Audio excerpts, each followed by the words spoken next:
Right. Hello, everyone, and welcome to the second webinar in Bioinformatics Annual Fall Market Intelligence Series, Harnessing Competitive Intelligence for Effective Life Science Go-to-Market Strategies. I'm Keely Trull, Senior Marketing Manager for Science and Medicine Group, and before we get started, I wanted to cover a few housekeeping items. First, if you experience any issues throughout the broadcast, please feel free to put them in the chat, and I will work with you to help you fix them. Second, this presentation will be available on demand after the webinar has concluded. An email will be sent to you with information to access that. That email will also contain the on-demand link for last week's webinar, Unlocking the Power of Market Research for Life Science Product Development, and the registration link for the remaining webinar in this series, Pricing Research Essentials for Life Science Go-to-Market Strategies. We hope you'll consider listening in on those sessions as well. Third, we will be taking time to answer questions at the end of the presentation, but please feel free to submit your questions to the Q&A section at any time throughout the presentation. Leading today's discussion are Damika Williams and Mike Tice. Damika is the VP of Market Intelligence at Bioinformatics, and Mike Tice is the SVP of Syndicated Research, Analytical and Life Science Instrumentation at SDI. Damika and Mike, thank you for joining us today. Thank you, Keely. Yeah, thanks, Keely. Go ahead, Damika. Sorry. No problem, Mike. Keely, can we go ahead to the first slide? Next, please. And next again. All right. So as Keely mentioned, this is the second session in our fall webinar series. Overall, in this series, we are discussing the types of data and information you need to develop an effective go-to-market strategy. If you attended the first session, you've seen the slide before, but I want to get us all on the same page around what we're talking about when we talk about go-to-market strategy. A go-to-market strategy is really a product roadmap for the successful launch of a new product or of new features for an existing product. Developing the strategy starts with everyone involved, all of your key stakeholders, being aligned about the problem the product needs to solve. Once everyone is aligned, it's time to start gathering that information. So you want to identify your target audience. So of course, that's the group of people you want to reach with your product or service. The market fit. The product should address the needs of your target audience. Competition. Who else is providing similar products or services to your same target audience? Demand. How many people in that target audience may be willing to purchase that product? Distribution channels. What is your network of getting the product to your target audience? Is it direct or will you go through a reseller? And of course, your price, how much you're going to charge for your products or services. Next slide. So last week we discussed various types of market research that inform product development. So if you missed that, please add a note in the chat and we can send you the replay. And then this week we want to focus on competitive intelligence. In general, competitive intelligence is the analysis of the specific market, and in our case, the life science market, to understand what is currently happening, what will happen in the future, and what that means to your business. Ideally, the goals for obtaining competitive intelligence will be proactive. When I say proactive, I mean you're looking ahead, you're looking forward. You're not reacting to some kind of detrimental thing that's happened in your product, with your product or your in the market, that you're proactively trying to continue to gain information, collect, grow, and be kind of ahead of the curve. You're collecting information to position your company in the marketplace, and you're plotting that course for the future. And also you want to make sure you're allocating short and long-term resources. So as you can see, what we've outlined on this slide, competitive intelligence focuses on 6 key areas. Competitor analysis, which is understanding your competitor's strengths and weaknesses, strategies, and position in the market. It can include monitoring your competitor's product offerings, the pricing, marketing approaches, and any emerging competitors, or what I usually call the dark horse, potential disruptors, people that may be targeting similar products to your target audience, but you wouldn't think of them in a traditional way. market trends and dynamics. You want to track industry trends, technological advancements, and any shifts in the market. You want to monitor changes in your customers' preferences and in their buying behavior. It always is good to keep a tap on things and anticipate any regulatory changes that may impact the marketing of your product. When we're talking about customer insights, we're talking about gathering information on your customers' needs, preferences, what are their pain points, analyze their feedback, reviews, anything related to the products and services that you can get from your customers. You want to also understand how customers perceive your competitors' offerings. When we're talking about innovation and research, we're looking at emerging technologies, best practices. We're going to continue to monitor that research and development activities of our competitors and track patents, any intellectual property, any scientific advancements, anything like that to keep you abreast of what's going on in the market and specifically with those who are targeting your same audience. In terms of marketing and branding, we're going to be looking at competitors' messaging, their positioning strategies. Look at their marketing campaigns. What does their content look like? What are their customer engagement tactics? Understand how your competitors target and communicate with their audience. Sales and pricing strategies. We're investigating competitor sales approaches. What are the distribution channels and their acquisition strategies? We're going to be monitoring pricing strategies, any discounts that they're offering, any promotions, and then any negotiation tactics that your competitors tend to employ to improve their sales. Each of these areas contributes to a holistic understanding of the competitive landscape, and that enables you to make informed decisions about your business and develop effective strategies and ultimately gain an edge in the market. Next slide, thank you. So why does competitive intelligence matter?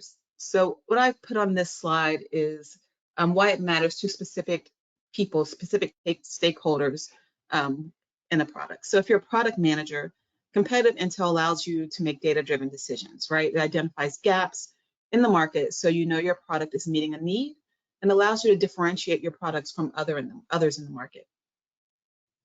For your R&D teams, having this intel can help drive innovation and also provide benchmarks.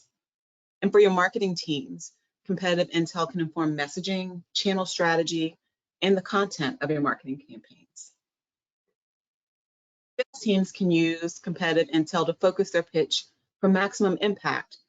And our customer support or client management teams use intel to anticipate or troubleshoot problems and enhance their ability to assist customers with any issues that they have. And last but definitely not least, for those of you responsible for corporate strategy, you want to make sure you have the information to make evidence-based decisions. So that competitor information provides you with insight about organic growth potential, meaning products, features, marketing and sales strategies that may or may not work. And if inorganic growth is on the table, competitive intel can help inform those merger and acquisition decisions.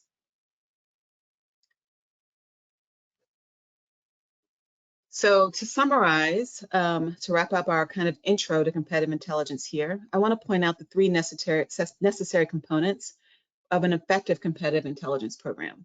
So you're going to need a dedicated team. So you may have internal market intelligence or market research team. And if so, part of that team should include that team's duty should include keeping tabs on your competitors.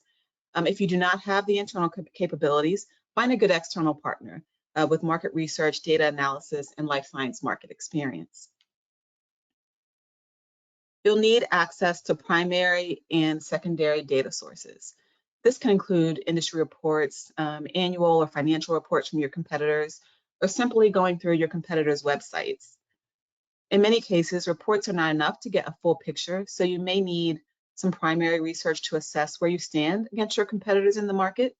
The key here, though, is to be able to gather information from those secondary sources, like reports or websites, and use primary research to answer any questions those sources do not answer for you. So then you'll want to pull all of that information together, synthesize that data and information, and develop the insights required to answer your questions. And last but not least, you're going to need a structure structured process for collecting and distributing the competitive intel. Pulling together all the data is great, but if you don't distribute it and make it usable to the key stakeholders, it's not very useful. So you work with your key stakeholders and make sure everyone is getting the information they need when they need it. Now I'd like to turn it over to my colleague, Mike Tice, to walk through a few competitive intelligence research methods. Mike? Thanks, Tamika. Yeah, so conducting competitive intelligence research. We've already seen competitive intelligence involves many different facets and can affect decisions from pricing to products to positioning to portfolio expansion. So there's many things to consider in many different ways one might consider them when putting together a competitive intelligence research program. And it really is or should be an ongoing research program with many different threads in it. But here to focus on one thread from start to finish, we've outlined the process. And please bear with me as I'll spend a lot of time on this one slide. And honestly, so should you as you put together your own research program. Step one is setting objectives for the effort. It helps to be clear and not overly broad. Sure, the overall goal may be to take share away from your unvirtuous rivals, but taking share is not an objective you can research. So having some clear goals at the outset is important for the overall success of a research program. Is it about the competitive of your underlying technology, your products, your portfolio, pricing, brand equity, your technical support, your e-commerce platform, distribution partners? You need to decide what key areas are relevant for your objectives. So I can't stress enough that properly setting the scope at the beginning will save you headaches throughout the process and prevent it from becoming diffuse and aimless. So set clear objectives. Okay, next, the initial data collection, guided by those key areas suggested by your objectives. Obviously, there may be budgetary constraints, but you really want to collect as much and as diverse information as you can. Researching your competitors' publicly available information, your own internal market data, external market research reports, feedback from customers or reports on lost sales. Primary research and secondary research approaches are usually highly complementary, so that both kinds of inputs should go into the data collection stage.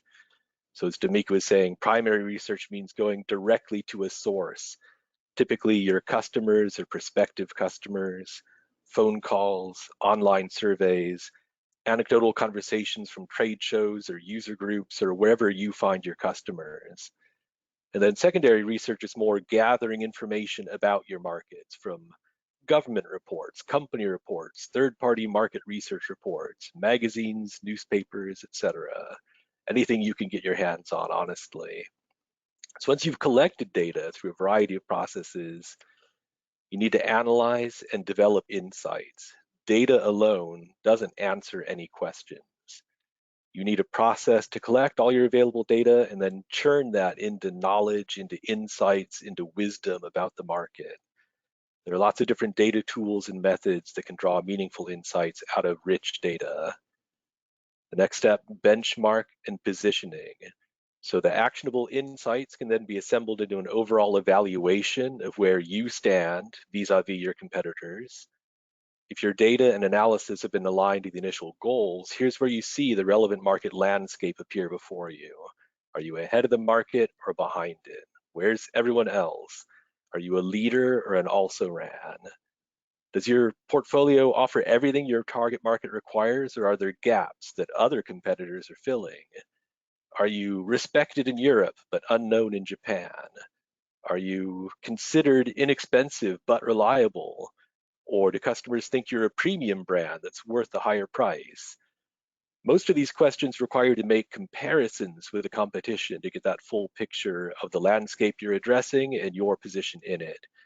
And it should point you to where you can fit your market better, a new tier of products, better distribution or market awareness in a region, an adjacent type of customer that would unlock a larger addressable market, a savvier pricing strategy. So when you know where you stand, you can then make those key business decisions. And of course, after you make those decisions, you need to continue to monitor the situation, not only to gauge the success of your decisions, but to see how the landscape evolves over time as the competition also makes their own decisions and as conditions in the marketplace evolve in other ways.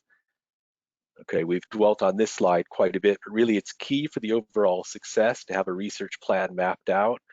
The next few slides focus on different frameworks for looking at the competitive situation, different ways of thinking about your objectives and of evaluating competitive forces.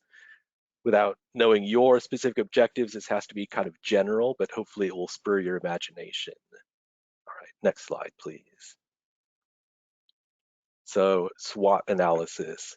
Obviously, this can be applied pretty directly to a competitive intelligence program. What are our strengths, those of our competitors, likewise for weaknesses, etc. But depending on the objectives of the research project, it may be valuable to think only about the relevant aspects of the competition. It could be about products, or it could be about technology, or the overall scope of a complete product portfolio. Even if your products are good, your portfolio can have weaknesses. If you see your competitors offering a more complete solution with complementary technologies or integrated sample prep and automation tools. So although we're thinking broadly about competition, it could be companies that are competing, or technologies in competition, or products in competition, market strategies in competition, or customer types that are the lens by which you want to evaluate the competition. You find that you're strong in life science research, but now we learn Company Z has a whole food safety business that we hear is grotesquely profitable, but we don't play there.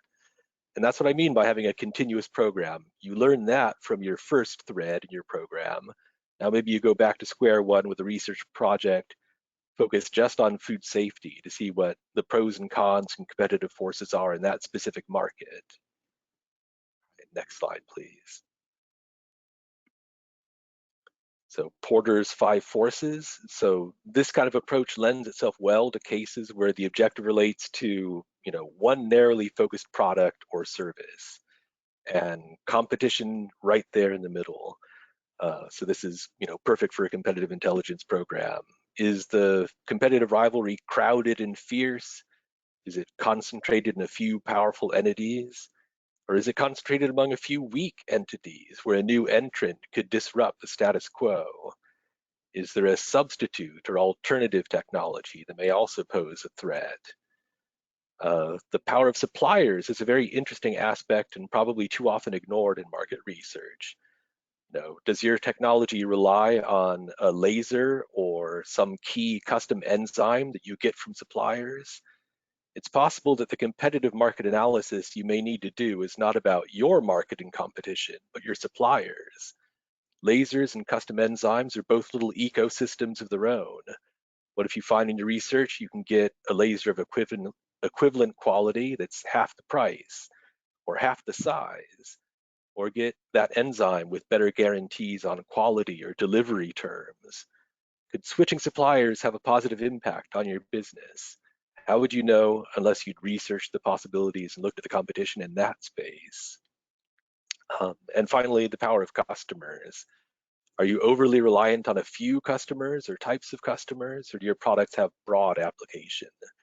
These things affect what kind of decisions you're able to make and may drive strategic decisions to move from, a precarious position to a healthier, more diverse one, especially if your competition is already ahead of you there and you can model your behavior on theirs if that's successful. Again, this is just to suggest the many ways you can approach a competitive intelligence research program. There are too many options to explore all of them, and so that's why it's important to set clear objectives at the start, which should suggest what kind of lens or framework to use to view the market and which aspects of it are relevant to the decisions that you're facing. Next slide. So one last idea generator for how to frame a competitive intelligence project: upselling or cross-selling opportunities. So in some ways, this is more of a sketch of where you might be further along in the analysis phase. You've looked at yourself, your competitors. The analysis has delivered some insights on some differentiators between you. Here are the areas where you do better than your competition, and here's where they perform better than you. So on the marketing side, you can use the places where you excel to potentially promote premium products or increase your pricing, or use that area of excellence as a foot in the door to cross-sell products from other parts of your business. Or looking at the Venn diagram more strategically, the goal is always to expand that sweet spot in Aqua. What kind of product development would move you from that question mark in the center where you're not yet differentiated from your competitors? Or on the defensive side, what can you do to shrink that losing mustard-colored zone? And it's important to note that all of this is in the context of what the customer wants. How do you know what the customer wants? Well, one specific method for probing this is a quantitative survey of customers, asking them about various aspects of the products and determining not just their satisfaction with your products versus your competitors' products, but how important they judge that factor. If your competitors are beating you at a factor of low importance to customers, it may be just as well to let them win that fight rather than putting your own resources against fixing a deficit that the market just doesn't care about. Okay, let me turn the presentation back over to Damika to discuss some specific ways to develop insights out of this kind of research program. Thank you, Mike. That was great information. So to tie this back again to our go-to-market strategy, developing an efficient and robust strategy is essential for the success in the competitive landscape of our life science industry. To effectively position products, penetrate target markets, and outshine our competitors, which is what we all want to do, organizations can leverage the power of competitive intelligence by gathering and analyzing insights about competitors, market dynamics, and customer preferences.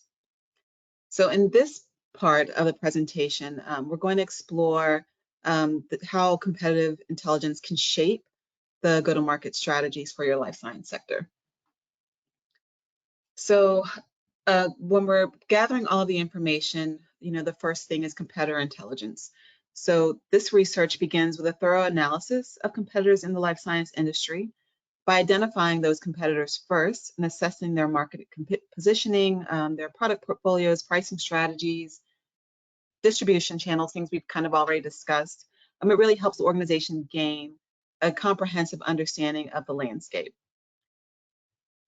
Here is a good place for a SWOT analysis, identifying that competitors' strengths, weaknesses, and areas where your organization can differentiate itself. And by leveraging this knowledge, companies can develop a go-to-market strategy that effectively positions their products and highlighting unique value propositions and strategies to outperform competitors. Market segmentation and targeting. So competitive intel research provides valuable insights into different segments of the market and customer targets. By analyzing competitors' customer profiles, market share, acquisition strategies, and the like, organizations can identify underserved segments or gaps in the market, and this will help guide development of targeted strategies tailored to specific customer segments. So you'll have a target market, but there's different segments within that market, right? And so by understanding customer needs, preferences, and the pain points, and different personas that make up that market, you can develop compelling messaging and allocate resources to reach the right audience with the right offerings. It's never going to be a kind of a one-size-fits-all, so it's really important. The segmentation piece is really important. Pricing and market positioning. So competitive intel research assists in determining optimal pricing strategies. We'll definitely dig more into this next week, but just here a quick note about that. When you're analyzing the competitors' pricing models, any discounts they may be offering, and value-added services, you can benchmark your own pricing strategies and make informed decisions about pricing levels and different pricing structures. This knowledge really helps in setting competitive prices that maximize profitability while also providing value to your customers. Additionally, competitive intel enables organizations to position their products effectively, and by identifying unique selling points, differentiating your features, and highlighting any competitive advantages that may resonate with your target customers, specifically within those segments that you are able to pull out. Channel strategy and distribution. Competitive intel research informs decisions regarding channel strategy and distribution, right? And so by examining competitors' distribution channels, any partnerships they may have, their supply chain models, and the like, organizations can identify opportunities to optimize their own channel strategy. This includes selecting the most effective distribution channels, evaluating any potential collaborations or partnerships, identifying any gaps or inefficiencies in distribution processes, and using this kind of model, life science companies in particular can develop robust distribution networks that assure product availability and also enhance your customers' reach. And again, what we all want to do is provide that competitive edge. And last but not least, our competitive intel research helps shape effective marketing strategies and promotion tactics.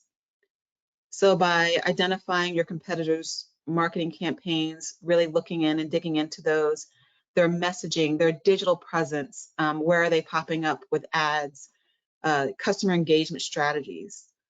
We can gain insights into those successful marketing approaches, and also looking at unsuccessful approaches. That is very informative as well. So it can guide the development of compelling messages, any promotional activities, and impactful communication channels.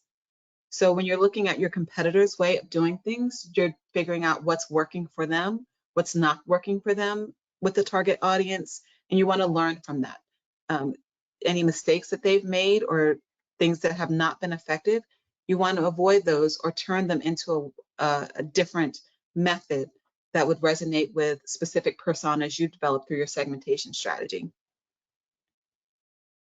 And what I don't have on here, but something I want to continue to point out, and what Mike has already pointed out, is competitive intelligence is an ongoing process. It really requires continuous monitoring and adaptation. The life science industry is very dynamic, rapid technological advancements, market trends, and changing customer preferences.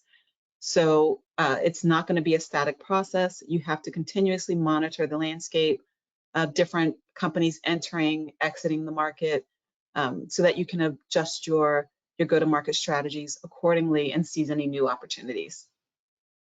So now I'd like to turn it back over to Mike to walk through some real-life case studies that would help you see how that competitive intelligence is applied.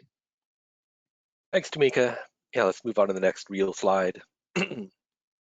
So let's look at a specific case study, which for confidentiality reasons, we've anonymized to some extent. So client A came to us for help with one part of their competitive intelligence research program. From their own internal research, they were considering an acquisition in a product space, company XYZ, that was in a niche adjacent to theirs in nanoscale liquid handling. Now, this was kind of a niche technology and largely unknown to them, so they didn't have a lot of information on hand internally. So we were glad to help them learn more about some aspects of the market. They tasked us with assessing the brand equity of the competitors in the space, the value propositions and customer perceptions of the products in the space, pain points experienced by customers, and other aspects. All right, next slide. So the strong customer-centric tenor of the questions they were asking suggested a quantitative survey to be carried out targeting users or potential users of this technology. So the heart of the engagement was a survey of 30 questions fielded to the Science Advisory Board, which is our community of scientists who've opted in to help us with these kinds of research efforts. Next slide. And as part of the overall process of the engagement, we did plenty of secondary research. We identified the major vendors in the space, analyzed product specifications, competitive positioning, what their target markets looked like, their distribution channels. And this, of course, helped to inform the questionnaire that went into the survey effort. And once that was completed, we poured through the results of the survey data for product preferences, satisfaction of the different suppliers, pain points. And through that analysis phase, two key insights emerged. Number one, that the target XYZ brand had a product with a strong competitive advantage. And two, that the target company XYZ had a low brand equity score compared to its competition. And some other parts of the study indicated that demand for this new technology was poised for growth, so it was attractive from that perspective. So this led us to present our findings and make recommendations, namely that client A pursue this acquisition, and if successful, to rely on the strength of their own brand to promote this superior product rather than the legacy XYZ brand. All right, next slide, please. So at that point, our involvement in client A's business was sort of at an end, job well done, smiles all around the table or the Zoom windows after our presentation. But as for the outcome, it's certainly public knowledge that client A did indeed pursue and complete the acquisition of XYZ. And as we advised, they absorbed the business into their existing branding to use that strength to advance the superior technology. So the financial details post-acquisition is not really public knowledge, but client A is still talking to us. So I think it's, they lived happily ever after situation. I think this particular case is also interesting from a SWOT perspective. There's this company XYZ with a disruptive new technology. That's a competitive threat. And it shows up a weakness in client A's original product portfolio. But if you turn that frown upside down, that's an opportunity to pursue acquisition. And now, having completed that, this business can be filed in the competitive strength category for our client. All right, thanks for your attention. Let's bring Damika back in and maybe Keely as moderator to get to Q&A. Great. Thank you both so much for that presentation. So at this time, we will jump into the Q&A. If you haven't already, please go ahead and put your questions for Damika and Mike in the chat.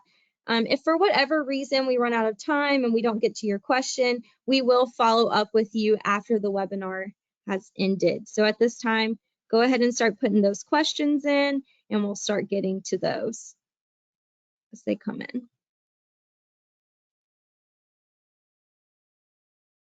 Thank you. We're looking forward to seeing your questions. And while we wait for people to put their questions in the chat, I do want to point out that this deck is available for download in the handout section. Sorry, Keely, I'm stealing a little bit of your thunder there.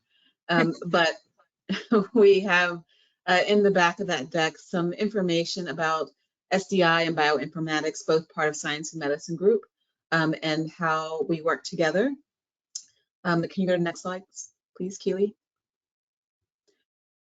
Some information about our capabilities, and then on the next slide, there is some information where if you want to reach out to us, if you need some support for your market intelligence or competitive intelligence strategies, there is my information and Mike's information with our direct email addresses and phone numbers, and we're happy to have any conversations or help you out. Great. Thank you, Damika. Okay, so now's a good time. Any questions, please go ahead and put those in the Q&A, and we will start getting those answered.